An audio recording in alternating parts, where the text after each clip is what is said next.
Bonjour, nous allons dans cette vidéo présenter la correction du sujet de DS de 3e. Sujet 1, il y a deux sujets différents, vous allez remarquer qu'il y a de très légères différences. Ce sont les mêmes consignes, il y a juste quelques petits nombres qui changent. Ici, il s'agissait de vérifier que vous connaissiez les règles d'opération sur les fractions ainsi que sur les puissances. En prenant des exemples particulièrement simples, les puissances de 10 sont des exemples particulièrement simples. Nous allons donc appliquer les règles. Additionner deux fractions. Quelle est la règle? J'ai vu que certains ne la connaissaient pas, alors que c'est une règle qu'on étudie en 5e. Additionner deux fractions, il faut le même dénominateur. J'espère que vous ne faites pas la découverte de cette règle en même temps que moi à cette heure-ci. Là, il est un petit peu tard en 3e pour se réveiller. Donc, il faut le même dénominateur. Est-ce que 9 et 12, c'est le même dénominateur? Non. Alors, on cherche un dénominateur commun. On a révisé ça déjà dans le premier chapitre, on a révisé ça dans le 3e chapitre, on a fait ça en 4e, on a fait ça en 5e. Maintenant, il faudrait peut-être que ce soit un automatisme. Et pour cela, il faut s'entraîner, il faut faire des exercices. Alors, on prend le plus grand des deux, 12, et on explore la table de 12. Est-ce que 12 est un multiple de 9? Pas du tout, la somme des chiffres ne fait pas 9. Je passe à 24. Suivant dans la table de 12. 24, est-ce que c'est un multiple de 9? J'additionne les chiffres, 2 plus 4, ça fait 6, c'est pas un multiple de 9. Je passe ensuite à 3 fois 12, 36. Est-ce que 36 c'est un multiple de 9? Ah oui, c'est 9 fois 4. Tiens, je l'écris. 9 fois 4, c'est 36, mais aussi 3 fois 12 égale 36. Ça veut dire que je peux tout mettre sur 36, c'est ce qu'on appelle le multiple commun le plus petit. Donc, moins 5 sur 9, il faut que je le place sur 36, donc il faudra faire 1 fois 4. Et le 5 sur 12, il faut que je le passe aussi sur 36, donc il faudra faire, lui, 1 fois 3. Là, je passe à 36, et puis là aussi. Alors, comment sait-on tout ça? Il faut visiter un petit peu les tables de multiplication régulièrement. Si vous ne savez pas que 9 fois 4, ça fait 36, on sera vite très embêté pour faire cet exercice. Si on ne connaît pas cette table de multiplication, on est très vite embêté. Alors, premier résultat, moins 5 fois 4, ça fait moins 20 sur 36. 5 fois 3, ça fait 15 sur 36. Moins 20 plus 15, il ne faut pas oublier le moins, hein. Moins 20 plus 15, ça fait moins 5 sur 36. 36 n'étant pas dans la table de 5, il n'y a pas de simplification. Nous avons une fraction irréductible, nous avons donc répondu à la question. Pour la multiplication, on multiplie numérateur par numérateur et dénominateur par dénominateur. J'écris toute la règle. Normalement, on l'applique, c'est tout. Mais j'ai l'impression que certains ne la connaissent pas.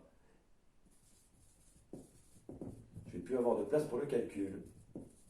Si. Puisque ça, c'est très simple.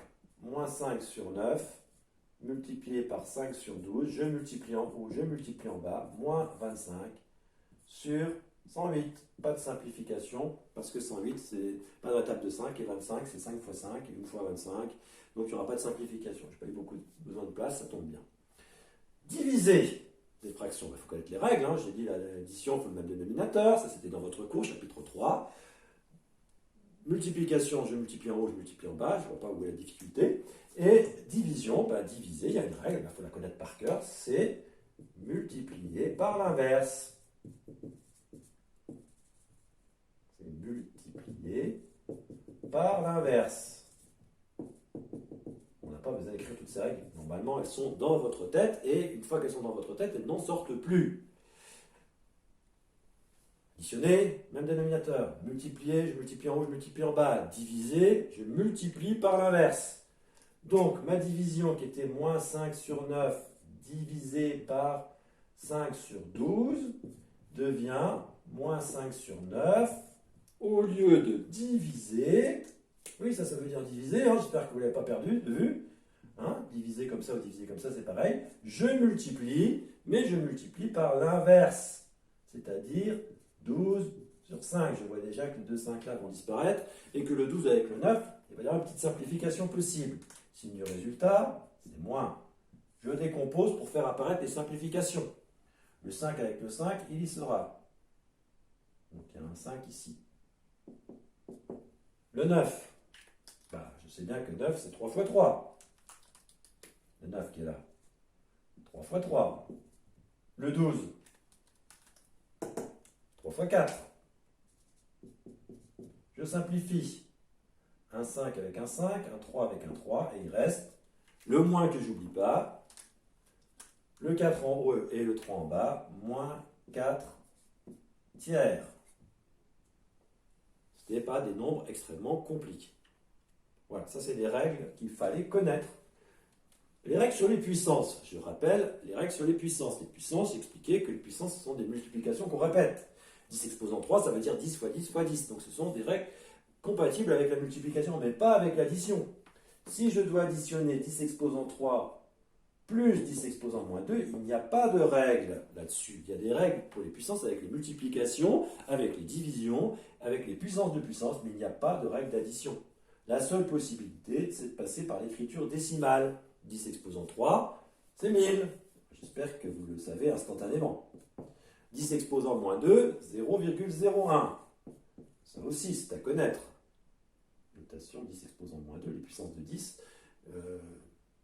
10 exposant 3, c'est un 1 suivi de 3 zéros. 10 exposant moins 2, c'est un 1 précédé de 2 zéros.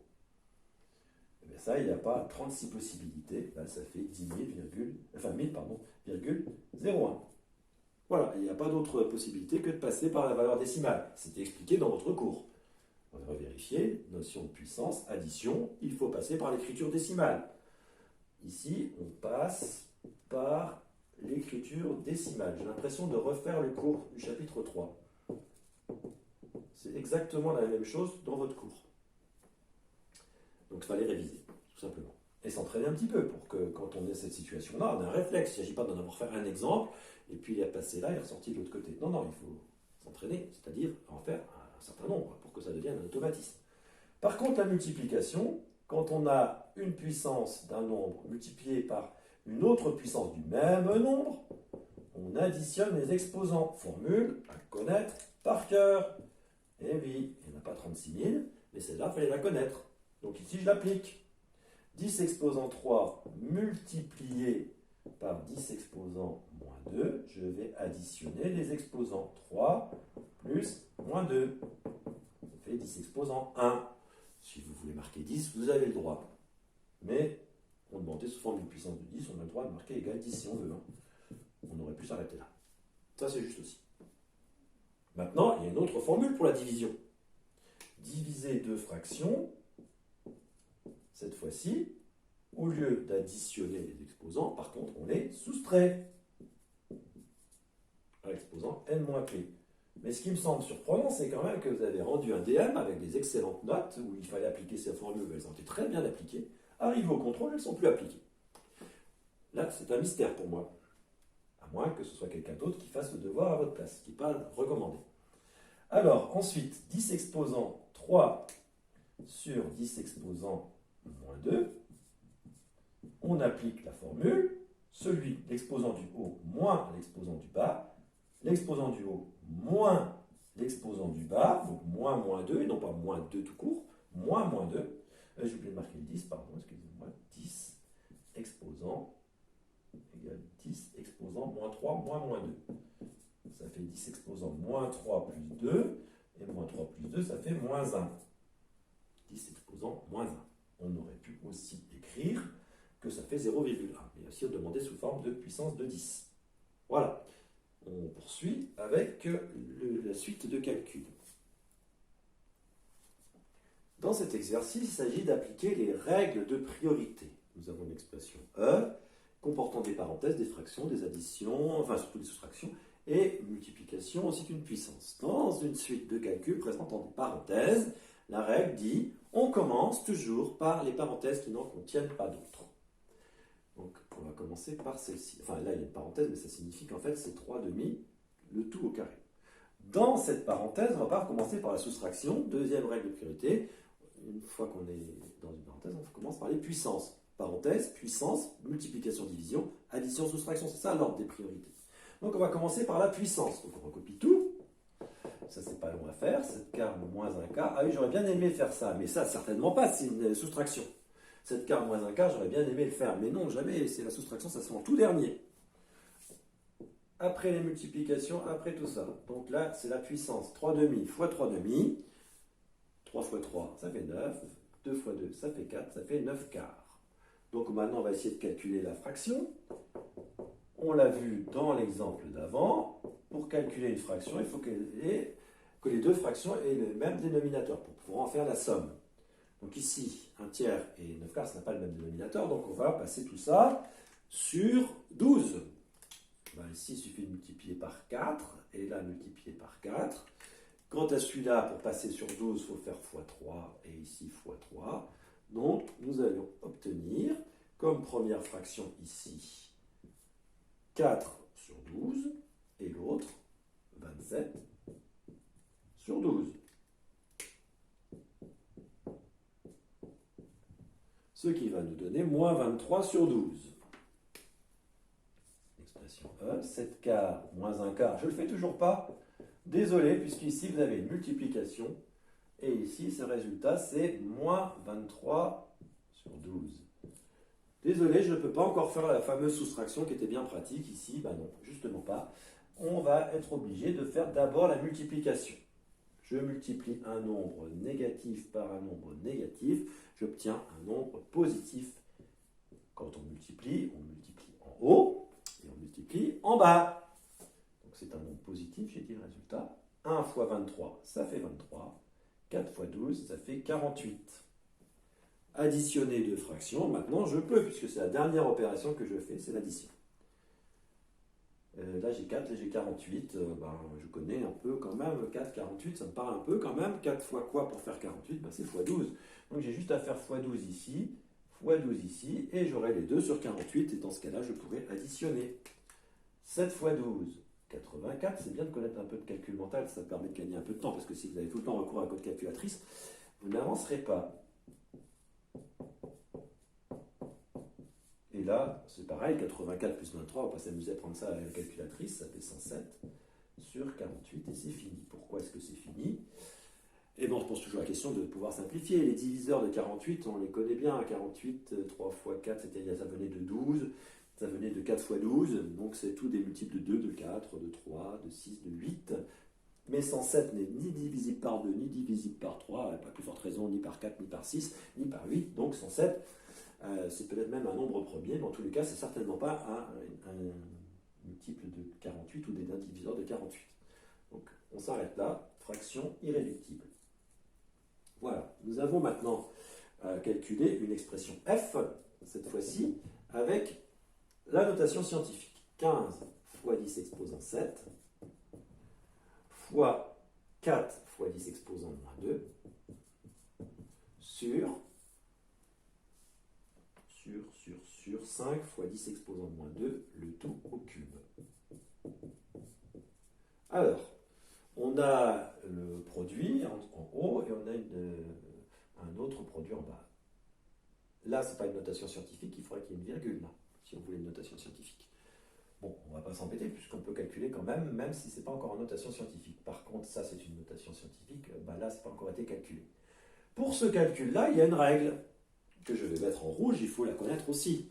Une puissance d'une puissance, A exposant n, le tout exposant p, c'est le cas ici, c'est A exposant n fois p. Ah ben oui, mais si on ne connaît pas la formule, on ne risque pas de l'appliquer. Donc, ça c'est à appliquer à cette chose-là. Quant à ce qui se trouve en haut, une multiplication de 4 nombres, je la fais dans l'ordre que je veux. Ça, c'est aussi expliqué dans le cours, me semble-t-il. Page 3, me semble-t-il. 15 fois 4 fois 10 exposant 7 fois 10 exposant moins 2. Je le mets dans l'ordre qui m'intéresse, parce que 15 fois 4, je saurais faire. Puis même 15, tiens, si je mettais 3 fois 5 à la place, parce que j'ai moins 5 ici, ça serait bien utile, à la place de ce 15 là. Si je mettais 3 fois 5, ça serait bien utile pour simplifier avec le 5 qui se trouve en bas. Donc autant gagner du temps en regardant attentivement dès le début. Ensuite, celui-ci, j'ai dit, il faut multiplier les exposants. Moins 2 fois 3, ça fait moins 6. 10 exposants, moins 6. Moins 2 fois 3. Je poursuis. Vous voyez qu'on a déjà bien avancé en une étape, on a presque fini. Hop. Pardon, c'est pas par 3 la simplification, c'est par 5. Hop. En haut, reste 3 fois 4. Ça fait déjà 12. En bas, il n'y a plus de 5. Il reste 10 exposants moins 6 en bas. Et en haut, quand on multiplie les puissances de 10, on additionne les exposants. 7 plus moins 2. 7 plus moins 2, ça fait 5. Et là, on a presque fini. Diviser les puissances de 10, on sait faire aussi. On l'a vu tout à l'heure. On soustrait les exposants. Donc ça nous donne 12 fois 10 exposants, 5 moins 6. 12 fois 10 exposants, 11. Et là, on se dit, j'ai fini. Lui, on relie la consigne. Présenter le nombre en notation scientifique. Je rappelle, la notation scientifique, c'est le produit d'un nombre par une puissance de 10, à condition que ce nombre n'ait qu'un seul chiffre à gauche de la virgule. Eh bien là, ce n'est pas le cas. 12, il y a 2 chiffres. La virgule, pour l'instant, elle est là. Et je voudrais qu'elle soit là. Donc pour la placer ici, je vais donc avoir 1,2. Et dans ce cas-là, c'est plus 10 exposants 11 que je dois avoir ici, mais 10 exposants 12. Voilà, ça c'est la notation scientifique. Donc quand on connaît bien les formules, vous voyez qu'on y est rapidement à ce résultat. Il ne faut pas des heures pour faire ça. Voilà, donc là il y a 16 minutes et demie qui se sont écoulées. J'ai écrit toutes les règles, que tu n'es pas obligé d'écrire, et j'ai quand même corrigé toute la partie, en 16 minutes, toute la partie calcul. Nous sommes donc à la partie probabilité, premier exercice. Nous avons donc un sac contenant des boules, enfin des billes, je crois plutôt, oui. Une rouge, 2 noires, 3 blanches. Et on s'intéresse à la probabilité de tirer une boule noire. Combien y a-t-il de boules au total? Il y a 6 boules, dont 2 noires. 2 noires parmi les 6 boules. Billes, pardon, je crois que c'est des billes. Conclusion. La probabilité de tirer une boule noire, qu'on appellera P de n, égale 2 sur 6. On peut simplifier en 1 sur 3 si on veut, mais 2 sur 6 c'est parfait, on peut laisser comme ça. La probabilité de l'événement E, deuxième question, c'est ne pas tirer une boule noire. Donc c'est ce qu'on appelle l'événement contraire. L'événement E, sa probabilité, c'est la probabilité de ne pas avoir une boule noire. L'événement contraire, on le note avec une barre dessus. Et cette probabilité, c'est 1 moins la probabilité de l'événement n. Donc 1 moins 2 sur 6, ça fait 6 sur 6, moins 2 sur 6, ça fait 4 sur 6. Ouais, mais moi j'avais trouvé 4 sur 6 aussi et j'ai pas eu tous les points. Ouais, je vous entends.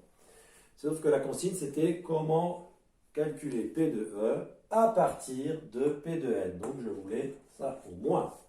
Si vous n'avez pas marqué ça, c'est pas très grave, mais il faut marquer ça et ça. Donc à partir de P de n, et non pas simplement, on peut aussi trouver ce qui manque, évidemment. S'il y a 2 bulles qui fonctionnent, il y en a 4 qui ne fonctionnent pas. Ça, c'est sûr. Exercice 3. Ici, on a modélisé la fréquence de la bille rouge.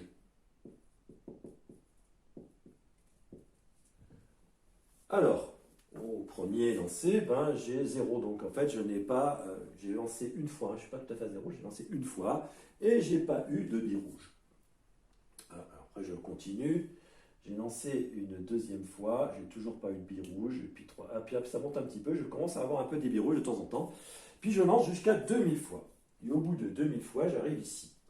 Donc, à peu près 0,17, un peu entre les deux. Est-ce que c'est normal, est-ce que c'est pas normal? Donc, ça s'appelle la loi des grands nombres. Loi des grands nombres.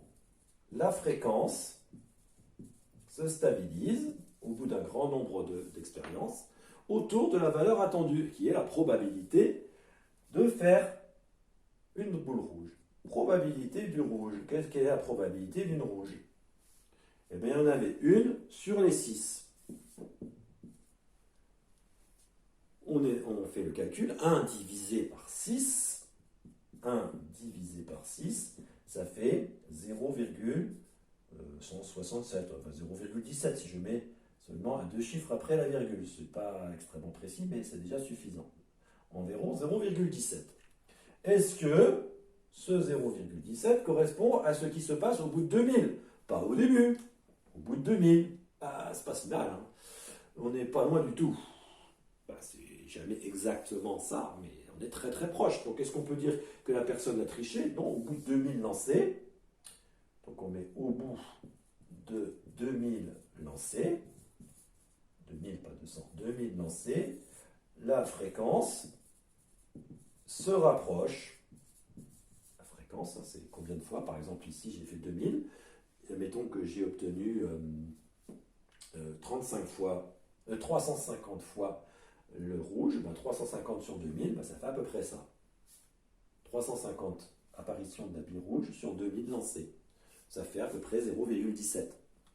Donc, au bout de 2000 lancés, la fréquence se stabilise. Hein, au départ, elle est très très variable, puis après, elle finit par se rapprocher très très proche de ce que l'on attendait. 0,17, c'est la probabilité. Au bout de 2000 lancés, la fréquence se stabilise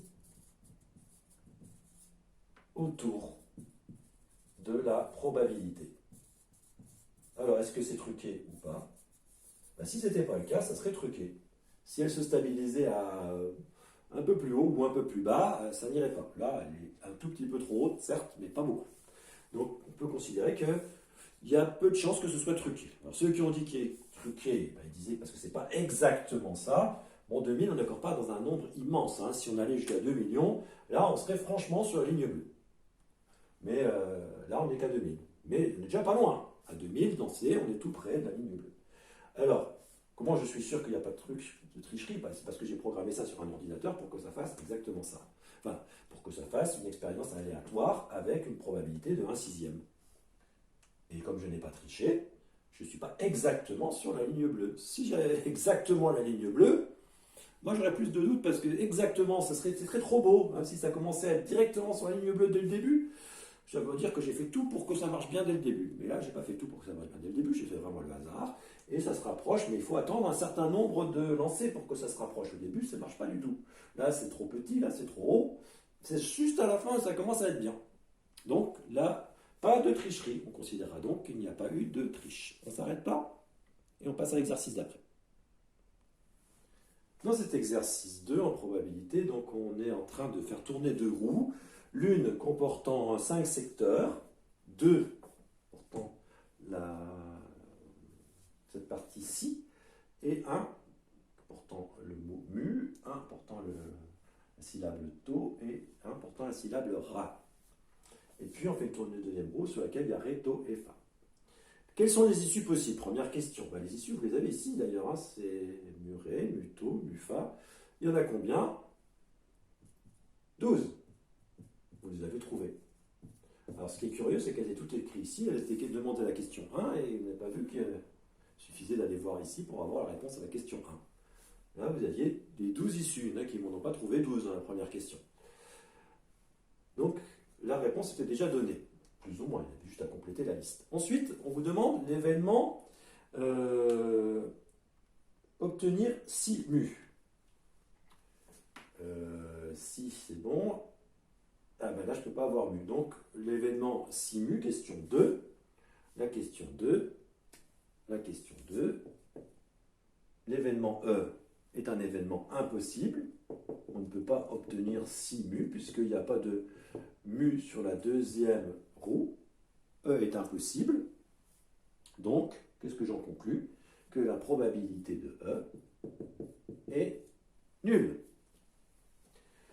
Question 3. Il s'agissait de remplir ce tableau. Alors, on va y mettre les probabilités. La syllabe mu n'arrive qu'une fois sur les 5 secteurs. La syllabe si y est 2 fois.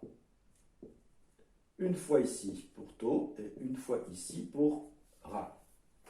On vérifie quand même que la somme des probabilités, 1/5 plus 2/5 plus 1/5 plus 1/5, total, ça fait 1. On vérifie toujours ça. Ça, c'est la moindre des choses. Ensuite, on passe sur la deuxième roue où il y a 4 secteurs. Le secteur ré arrive une fois sur 4. Par contre, le secteur to, 2 fois sur 4. Et celui-ci, une fois sur 4. Et pareil pour les autres. 1 sur 4, 2 sur 4, 1 sur 4, 1 sur 4, 2 sur 4, 1 sur 4, 1 sur 4, 2 sur 4 et 1 sur 4. Donc, voilà les probabilités. Maintenant, on se demande de trouver la probabilité de l'issue taux-taux. L'issue taux-taux, elle est ici. On a fait ce chemin-là pour y parvenir. On multiplie sur les branches. Ça, c'était expliqué. Pour trouver la probabilité de l'événement taux-taux, question 4, probabilité de trouver l'issue taux-taux.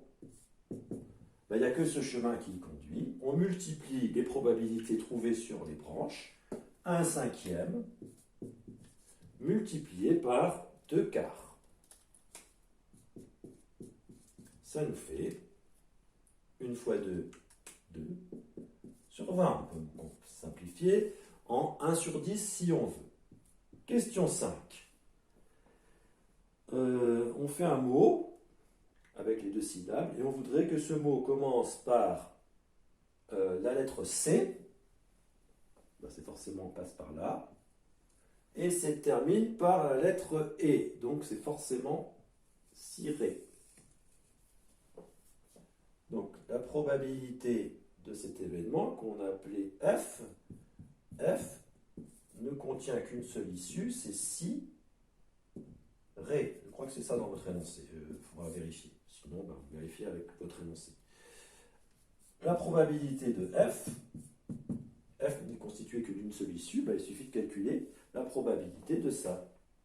Il faut reprendre les probabilités sur la voie, donc 2/5 pour passer par si, multiplié par 1 quart pour passer par ré.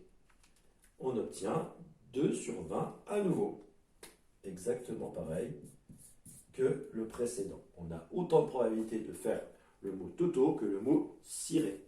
Voilà, c'est terminé. Prenez bien le temps de noter, mettez sur pause.